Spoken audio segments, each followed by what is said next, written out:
Hello everyone, it's Shane Kanto, your Wasteland reviewer, and I'm here to review Season 2 of HBO Max's Made for Love. And this brings us back with Hazel, who in the first season escapes and tries to get freedom from her controlling media mogul, billionaire husband, Byron, played by Billy Magnussen, and she's trying to reconnect with her father, played by Romano. And at the end of the first season, she winds up going back to her husband for the sake of her father's health. And this season is interesting in the fact that I feel like it has two big things. It has Hazel trying to come to grips with her father's health. And there's a lot more Romano in this season, and I think that's for the better. He brings a lot to this emotionally, humor-wise, but he brings a lot of depth. And I feel like that's one of the most engaging and meaningful elements of this series. And especially how this all plays out this season really builds up emotionally to offer up a big impact towards the last 2 episodes of this 8-episode season. And Cristin Milioti is so talented. She is funny. She is a really great actress. She brings a lot of nuance to this character. And one of the big elements of this season is 2 dueling versions of both Hazel and Byron fighting over their bodies.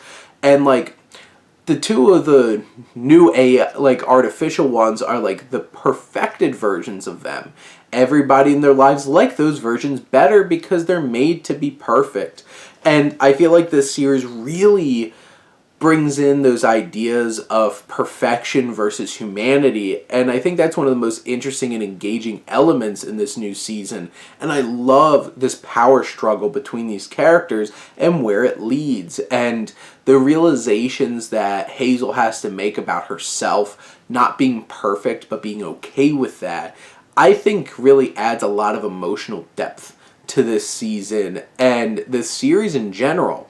And those dynamics really make for a lot of great moments in this season.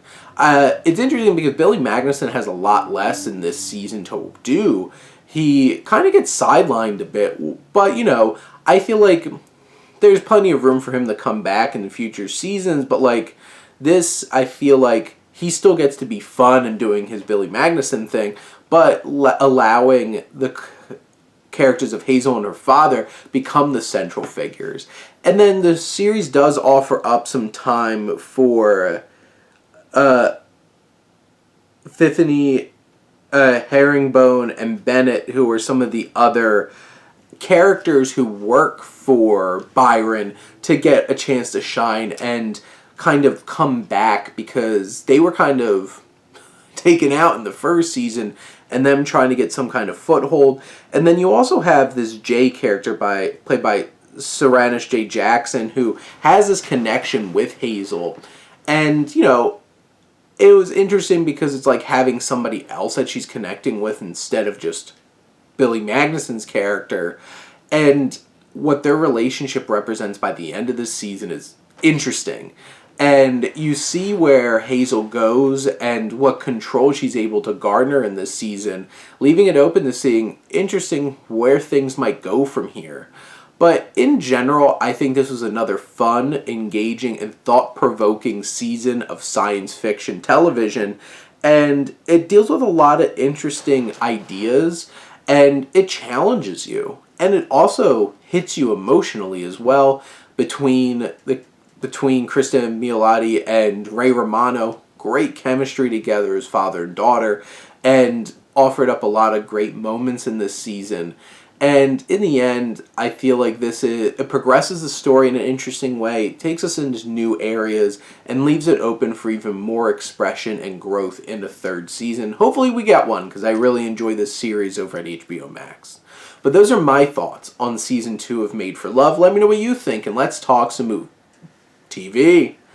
And thank you for always tuning in and supporting your Wasteland reviewer.